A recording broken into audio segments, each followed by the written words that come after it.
भारत ने जाहिलियत करके फर्ज गलती की है, खमियाजा भुगतना पड़ेगा। वज़ीर आज़म शहबाज शरीफ का कौम से खिताब। कहा कि भारत समझ रहा था कि हम पीछे हट जाएंगे, वतन की हिफाजत के लिए खून के आखिरी कतरे तक लड़ने के लिए तैयार हैं। दुश्मन को घुटने टेकने में सिर्फ चंद घंटे लगे। हमारे शाहीनों ने ऐसा तूफान बर्पा किया कि दुश्मन चीख उठा। भारत को जिन तैयारों पर गुरूर था वो रात बन चुके।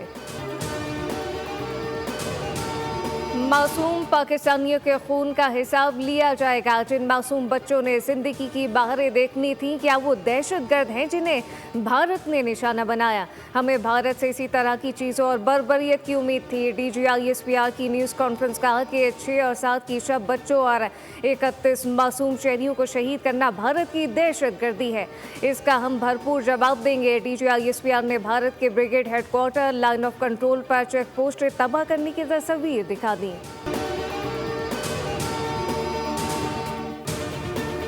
नायब वज़ीर आज़म इसहाक डार का तुर्किया के सरकारी TV चैनल को इंटरव्यू। कहा कि भारत ने पाकिस्तान के खिलाफ जंगी इक़दाम किया। पाकिस्तान भारत को मुनासिब जवाब देने का हक रखता है। Pak Bharat national security adviser में राब्ता हुआ। पाकिस्तान के खिलाफ जो कुछ भारत ने किया वो नाकाबिले माफ़ी है।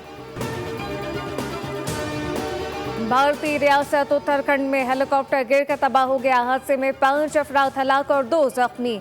भारतीय मीडिया के मुताबिक हेलीकॉप्टर उत्तराखंड के इलाके गंगानानी में गिरकर तबाह हुआ। हेलीकॉप्टर में 7 अफराद सवार थे।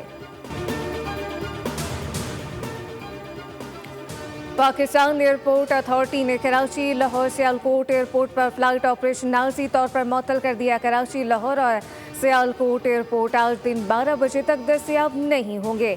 तर्जुमान के मुताबिक इस्लामाबाद इंटरनेशनल एयरपोर्ट पर ऑपरेशनल वजूहात के बाद फ्लाइट ऑपरेशन आर्जी तौर पर मुअत्तल किया गया। कराची से खैबर तक अवाम यकज़बान। सबसे पहले पाकिस्तान पाकिस्तान जिंदाबाद, पाक अफवाद जिंदाबाद के नारे।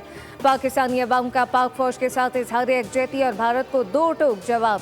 कहा कि पाक फौज के शाना बशाना भारत में दाखिल होना चाहते हैं, जबकि शुरू उन्होंने किया, ख़त्म हम करेंगे। पाकिस्तानी कौम दुश्मन के मुकाबले में एक सीसा पिलाई दीवार बनकर खड़ी है। भारत एक बुज़दिल दुश्मन है जिसने रात की तारीकी में निहत्ते मासूमों पर हमला किया, मगर हम ऐसा नहीं करेंगे। हम तुम्हारे घर में घुस कर मारेंगे।